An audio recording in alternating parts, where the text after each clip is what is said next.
Salut à tous. Le 20 et 1 avril 2026, à 14 H47, heure de l'Est, le président Donald Trump a signé la directive de sécurité nationale 50 et 1, un ordre militaire classifié qui a profondément modifié les règles d'engagement des forces navales américaines dans le détroit d'Ormuz. La directive autorisait les commandants de la marine des États-Unis à recourir à la force létale sans avertissement et sans tentative d'interdiction non létale contre tout navire iranien observé en train de poser des mines navales. Le langage était explicite. Les forces américaines étaient autorisées à tirer pour tuer tout personnel iranien surpris en train de tenter de déployer des mines susceptibles de mettre en danger la navigation commerciale ou des bâtiments militaires. Cela représentait l'abandon de la doctrine de réponse graduée qui régissait les opérations américaines depuis des décennies. Une doctrine qui exigeait des avertissements, des tentatives de résolution pacifique et une escalade seulement lorsque toutes les autres options étaient épuisées. La directive de Trump supprimait ces étapes. La détection d'une activité de pose de mine suffisait à justifier un recours immédiat à la force létale. Pas d'avertissement, pas de possibilité de retrait, pas de consultation avant l'ouverture du feu. Les commandants recevaient l'autorité de tuer à vue et les implications allaient devenir brutalement claires en quelques heures. La directive découlait de tentatives de plus en plus désespérées pour maintenir les couloirs dégagés dans le détroit d'Ormuz, établis par des opérations de drones pendant le récent cessez-le-feu. Dans les 24 heures suivant l'expiration du cessez-le-feu, la surveillance a détecté le retour de navires iraniens dans le détroit pour reprendre la pose de mines. Le renseignement a signalé au moins 6 cas de bateaux des gardiens de la Révolution approchant des couloirs précédemment dégagés avec du matériel de déploiement de mines. Les navires américains avaient intercepté ces bâtiments au moyen de méthodes traditionnelles, avertissement radio, approche par patrouilleur, tir de sommation. Mais ces interdictions prenaient du temps et permettaient à d'autres navires iraniens de continuer à miner pendant que les forces américaines géraient les bateaux interceptés. L'Iran disposait de centaines de plateformes potentielles de pose de mines capables de se disperser lorsqu'elles étaient approchées, de déployer rapidement des mines lorsque la surveillance aérienne n'était pas au-dessus d'elles, puis de se retirer avant l'arrivée des forces d'interdiction. À moins que le coût ne devienne prohibitif, l'Iran pouvait tenir plus longtemps que les efforts américains et reconstruire le champ de mines déminé à un tel prix. La directive de Trump visait à changer ce calcul en rendant la pose de mines suicidaire. Dans la nouvelle géométrie morale de Washington, la dissuasion semblait apparemment plus propre lorsqu'elle était rédigée dans une note classifiée. Si les équipages iraniens savaient qu'être pris signifiait une mort immédiate, ils seraient beaucoup moins disposés à mener ces missions. La dissuasion dépendait de la conviction, chez les forces iraniennes, que les commandants américains l'appliqueraient réellement, que le premier navire de pose de mine détecté serait détruit sans hésitation. L'ordre est parvenu au quartier général de la 5e flotte à 15H23, heure locale, transmis par des canaux sécurisés, garantissant que chaque commandant opérationnel le recevrait en quelques minutes. Pour les capitaines de destroyers et les officiers de patrouille, la directive soulevait immédiatement des questions opérationnelles et morales. On leur ordonnait de tuer des personnes qui n'attaquaient pas les forces américaines, qui ne tiraient pas, qui étaient simplement en train de déployer des mines navales. La justification juridique soutenait que la pose de mines dans les eaux internationales constituait un acte de guerre, que les forces iraniennes menant de telles opérations étaient des cibles légitimes, et que la menace pour les navires justifiait la force létale sans avertissement. Mais les justifications des juristes de Washington prenaient une autre dimension lorsque vous étiez l'officier donnant l'ordre de tir ou le marin regardant à travers des optiques des êtres humains mourir à la suite de vos actions. Le commandant Robert Chen, capitaine de l'USS Shafi, a reçu la directive à 15H30 et en alors qu'il patrouillait à 15 milles nautiques des eaux territoriales iraniennes. Il l'a lu 2 fois, a appelé son commandant en second, puis ils ont examiné ensemble le libellé. L'ordre était sans ambiguïté. La détection d'une pose de mine constituait une cause suffisante pour autoriser l'emploi des armes. Pas de tir de sommation, pas de tentative de contacter le navire par radio, pas de réponse graduée. Si vous voyez des bateaux iraniens déployer des mines, vous les tuiez. Champ servait dans la marine depuis 22 ans, avait tiré en situation de combat, avait pris des décisions de vie ou de mort, mais ces situations avaient toujours impliqué des menaces immédiates contre son navire ou son personnel, des circonstances où les règles autorisaient clairement la force défensive. Cette fois, c'était différent. On lui demandait de traquer et de tuer des personnes engagées dans une activité menaçante, mais pas immédiatement hostile, d'agir comme juge, jury et exécuteur sur la base d'une observation visuelle. Le test est arrivé à 18h42, moins de 3 heures après que l'ordre eut atteint les forces sur place. Les opérateurs radars à bord du Shafi ont détecté 3 petites embarcations quittant les eaux côtières iraniennes près de Bandar Abbas, en direction du sud-est, vers les voies maritimes dégagées. Les bateaux avançaient à 20 nœuds en formation coordonnée. L'hélicoptère du navire a décollé pour une reconnaissance visuelle. À 18h56, le pilote a rapporté ce que sa caméra infrarouge montrait. 3 vedettes rapides des gardiens de la Révolution d'environ 50 pieds de long, avec des zones de cargaison couvertes et du matériel de déploiement à l'arrière. Les bateaux se dirigeaient directement vers un couloir dégagé correspondant exactement à ce que le renseignement avait identifié comme une configuration de pose de mine. Champ faisait face à la décision imposée par la directive. Ces bateaux n'avaient pas encore déployé de mines, mais leur cap, leur équipement et leur comportement suggéraient fortement que c'était leur intention. Les règles d'engagement traditionnelles auraient exigé de se rapprocher des bateaux, d'essayer un contact radio, de leur ordonner de s'arrêter, puis de tirer des coups de semonce s'ils refusaient. L'ensemble du processus pouvait prendre 30 minutes, pendant lesquelles les bateaux pouvaient se disperser, potentiellement déployer rapidement des mines ou même attaquer les forces américaines. La nouvelle directive supprimait ces étapes. Chen a pris sa décision à 18h59. Arme libre. Engager les 3 contacts au canon. Neutralisation complète. Aucun survivant.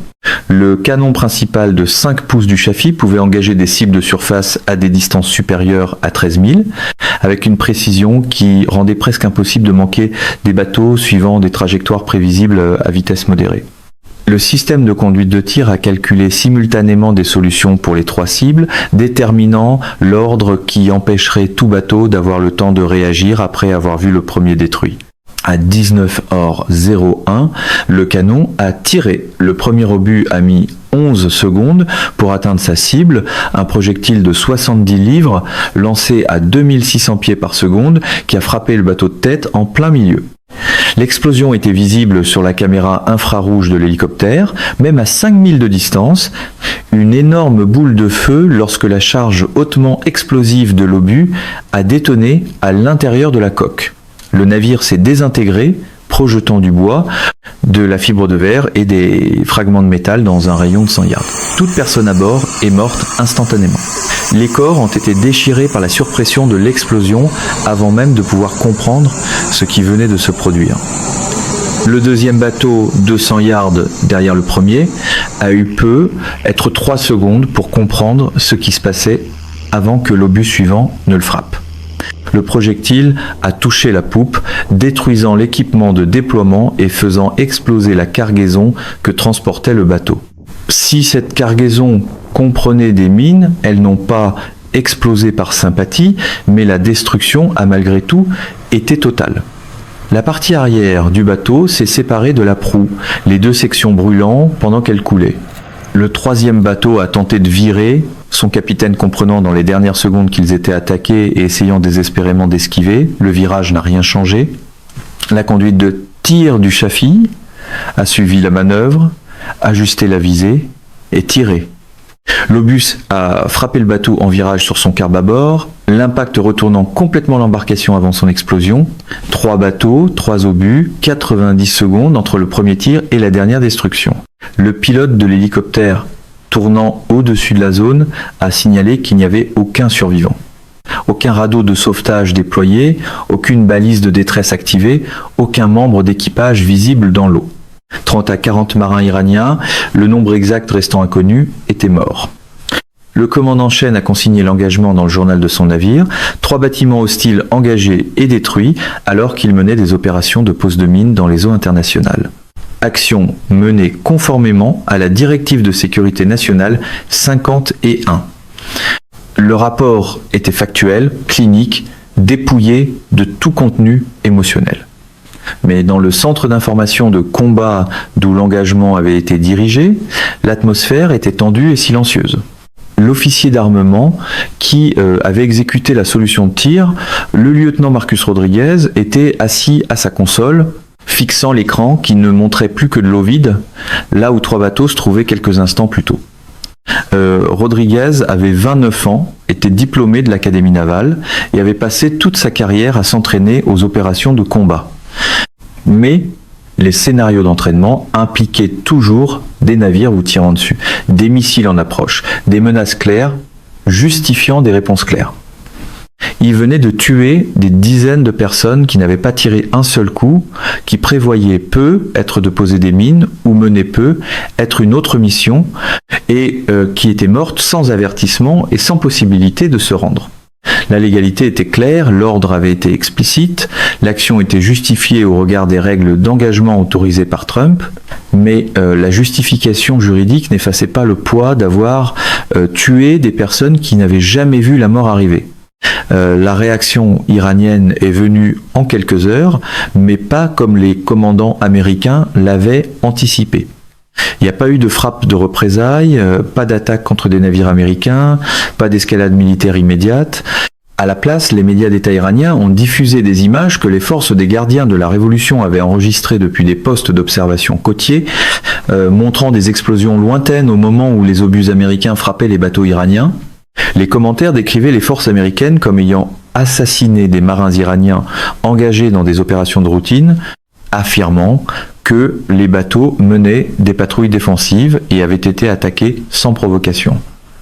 Le ministère des Affaires étrangères a convoqué des ambassadeurs, leur remettant des protestations qualifiant l'attaque de crime de guerre, soutenant que les navires iraniens en eau internationale avaient parfaitement le droit de mener des opérations et que les forces américaines avaient commis un meurtre en violation du droit international. Les images et la protestation étaient conçues pour les publics intérieurs et international, présentant l'Iran comme victime et construisant une pression politique contre les actions militaires de Trump. Même la guerre médiatique avait sa chorégraphie. Un camp tirait des obus, l'autre tirait des images. Et chacun appelait cela une stratégie. Derrière l'indignation publique, les planificateurs militaires iraniens évaluaient ce que l'attaque signifiait sur le plan opérationnel. La destruction démontrait que les forces américaines appliquaient désormais une politique de tir à vue contre la pose de mines. Cela changeait fondamentalement le calcul du risque. Auparavant, être pris signifiait une interdiction, peut être une détention, peut être des tirs de sommation. Les équipages pouvaient se rendre, les bateaux se retirer, l'escalade être évitée. Désormais, être pris signifiait la mort. Pas d'avertissement, pas de possibilité d'abandonner, seulement une force létale immédiate venant d'armes tirant à des distances où les bateaux iraniens ne pouvaient pas riposter. Les opérations de pose de mines devraient adopter de nouvelles tactiques, opérer de nuit lorsque la détection était plus difficile, utiliser des bateaux plus petits, déployés dans des zones où la surveillance américaine était intermittente, accepter des pertes plus élevées dans des missions se terminant par la mort des équipages.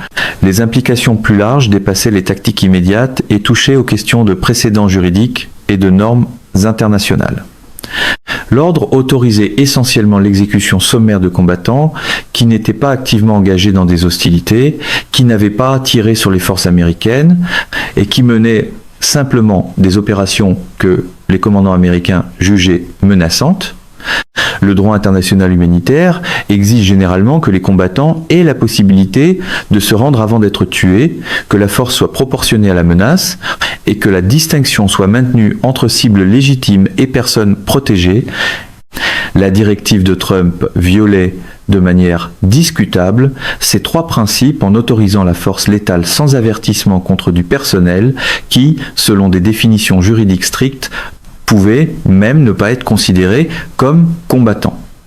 L'ambiguïté juridique laissait place à des arguments des deux côtés, mais l'effet pratique était que les forces américaines tuaient désormais des personnes dans des circonstances qu'une grande partie de la communauté internationale considérerait comme illégales, quelles que soient les justifications américaines.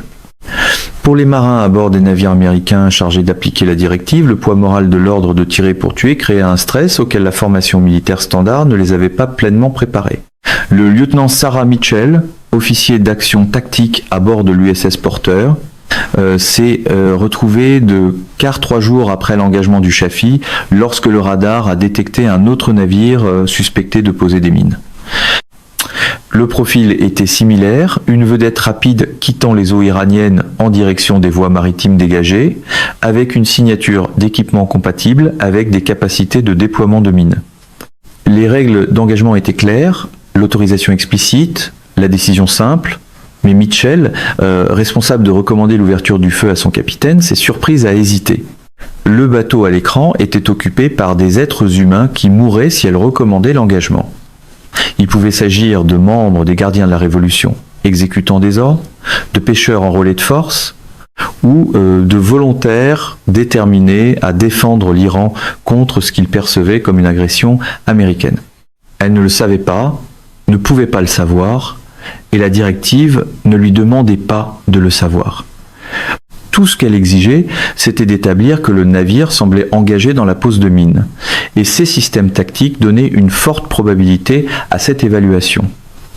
Elle a formulé la recommandation, son capitaine a autorisé l'engagement, le canon du porteur a tiré, le bateau iranien a explosé, d'autres personnes sont mortes, et Mitchell a ajouté leur mort au poids qu'elle portait, avec la conscience que sa compétence professionnelle dans l'exécution de ses fonctions signifiait tuer des personnes qu'elle n'avait jamais rencontrées, qui ne l'avaient jamais menacées personnellement et qui étaient mortes parce qu'elles se trouvaient au mauvais endroit, en train de mener la mauvaise activité à un moment où la politique américaine ne permettait ni avertissement ni pitié. La question stratégique créée par la directive de Trump était de savoir si l'effet dissuasif réduirait réellement les opérations iraniennes de pose de mines, ou s'il rendrait simplement ces opérations plus coûteuses sans modifier fondamentalement le comportement iranien. La réponse est apparue au cours des 2 semaines suivantes, lorsque la surveillance américaine a continué à suivre les tentatives iraniennes de déploiement de mines, malgré la politique de tir létal. Les commandants des gardiens de la Révolution poursuivaient effectivement les opérations de pose de mines, mais avec des tactiques modifiées qui réduisaient, sans l'éliminer, leur vulnérabilité aux engagements américains. Les opérations se sont principalement déplacées vers les heures nocturnes, lorsque la détection visuelle était plus difficile, et lorsque les bateaux iraniens pouvaient potentiellement déployer des mines, puis se retirer avant d'être engagés. Les bateaux opéraient en groupes plus importants, calculant que, même si certains étaient détruits, d'autres pourraient réussir à déposer leur cargaison. Et surtout, l'Iran semblait prêt à accepter des pertes qui auraient été impensables sous les règles d'engagement précédentes. Entre le 20 et 1 mai et le 5 juin, les forces américaines ont engagé et détruit 17 navires iraniens en vertu de l'autorisation de tir létal, avec des pertes estimées à plus de 200 membres du personnel iranien. Pourtant, le renseignement continuait à détecter la pose de nouvelles mines, continuait à suivre des bateaux iraniens approchant des voies maritimes, continuait à rapporter que, malgré de lourdes pertes, l'Iran persistait dans des opérations destinées à rendre le détroit d'Ormuz impraticable. Le coût humain du côté iranien devenait de plus en plus visible à mesure que les corps de marins des gardiens de la Révolution commençaient à s'échouer sur les côtes iraniennes et omanaises. Des familles à Bandar Abbas, Boucher et dans d'autres villes côtières recevaient des notifications leur annonçant que des fils, des frères, des pères étaient morts dans des opérations navales. La télévision d'État iranienne diffusait des funérailles montrant des cercueils drapés de drapeaux et des proches en deuil, présentant ces morts comme un martyr dans la défense de l'Iran contre l'agression américaine. La valeur de propagande était importante, mais derrière les cérémonies publiques, des signes indiquaient que le recrutement des gardiens de la Révolution rencontrait des difficultés. Les volontaires pour les opérations navales diminuaient à mesure que se répandait l'idée que les missions de pose de mines étaient essentiellement des missions suicides, que les forces américaines avaient été autorisées à tuer sans avertissement et que les chances de survie des bateaux détectés étaient nulles. Cela a forcé les commandants des gardiens de la Révolution à s'appuyer davantage sur des conscrits et du personnel soumis aux ordres qui ne pouvaient pas refuser les affectations, créant une dynamique où les marins les plus jeunes et les moins expérimentés étaient envoyés dans les missions les plus dangereuses parce que les vétérans comprenaient les risques et évitaient de se porter volontaires. Les pertes américaines liées à la politique de tir létal étaient principalement psychologiques plutôt que physiques. Aucun navire américain n'a été touché par les mines que les forces iraniennes ont réussi à déployer malgré les efforts agressifs d'interdiction. Aucun marin américain n'est mort au combat direct dans le cadre de l'application de la directive, mais le coût psychologique pour le personnel ayant participé aux engagements était mesurable et préoccupant pour les médecins de la marine chargés de surveiller les indicateurs de santé mentale. Les symptômes liés au stress ont augmenté parmi les membres d'équipage impliqués dans les opérations d'interdiction de pose de mines, troubles du sommeil, anxiété, dépression, et dans certains cas, des symptômes compatibles avec un stress post-traumatique sont apparus chez des marins qui avaient tué des personnes dans des circonstances ne correspondant pas au récit traditionnel du combat. Quand vous tirez sur quelqu'un qui vous tire dessus, le cadre moral est clair. Autodéfense, survie, combat légitime. Quand vous tirez sur quelqu'un qui ne sait même pas que vous êtes là, qui meurt sans avertissement en menant des opérations menaçantes mais pas immédiatement violentes, le cadre moral devient plus trouble. Certains marins n'avaient aucune difficulté à concilier leurs actions avec leur sens du devoir et de la justice. D'autres luttaient, particulièrement à mesure que le nombre de morts augmentait et que s'installait la prise de conscience qu'ils participaient à ce qui ressemblait à des opérations d'élimination ciblée, plus proches de l'assassinat que du combat. La réaction internationale a été massivement critique selon des lignes géopolitiques prévisibles. Les alliés européens, tout en soutenant les efforts visant à maintenir le détroit d'Ormuz ouvert, ont exprimé de sérieuses inquiétudes quant à la base juridique permettant de tuer du personnel iranien sans avertissement. La France et l'Allemagne ont transmis des communications qualifiant la politique d'excessive et de potentiellement contraire au droit international humanitaire. La Russie et la Chine l'ont condamné sans réserve, le ministère russe des Affaires étrangères la qualifiant de terrorisme d'État, tandis que les responsables chinois soutenaient qu'elle violait les principes de proportionnalité encadrant l'usage légal de la force. Les réactions au Moyen-Orient ont été contrastées. L'Arabie saoudite et les Émirats arabes unis, sans soutenir publiquement l'ordre, se sont réjouis en privé de tout ce qui pouvait dégrader les capacités iraniennes. Oman et le Qatar ont appelé à la retenue et à une reprise de la diplomatie avant que davantage de vies ne soient perdues. La défense publique de cette politique par Trump, lors d'une conférence de presse le 28 mai, a été caractéristiquement directe et sans excuse. Il a présenté la pose de mines iraniennes comme du terrorisme destiné à prendre en otage l'approvisionnement énergétique mondial, a affirmé que les forces américaines avaient pleinement le droit de prévenir cette menace par tous les moyens nécessaires et a soutenu que cette politique prouvait déjà son efficacité en forçant l'Iran à y réfléchir à 2 fois avant de tenter de miner les eaux internationales. Dans le style habituel de Trump, la complexité juridique était réduite à un slogan de campagne sous un meilleur éclairage. Interrogé sur les pertes iraniennes et sur d'éventuelles préoccupations concernant la légalité de tuer des personnes sans avertissement, Trump a répondu avec dédain: « Ils posent des bombes dans l'océan pour faire exploser nos navires et nos pétroliers. Nous les arrêtons. S'ils ne veulent pas se faire tuer, ils ne devraient pas poser de mines. » C'est très simple. La réponse reflétait l'approche constante de Trump à l'égard des opérations militaires, privilégiant ce qu'il considérait comme les intérêts américains et la protection des forces américaines au détriment des subtilités du droit international ou des préoccupations concernant la manière dont les actions américaines seraient perçues par les alliés ou les adversaires. En 2026, la politique de tir létal avait produit des résultats tactiques mesurables tout en soulevant des questions stratégiques sans réponse.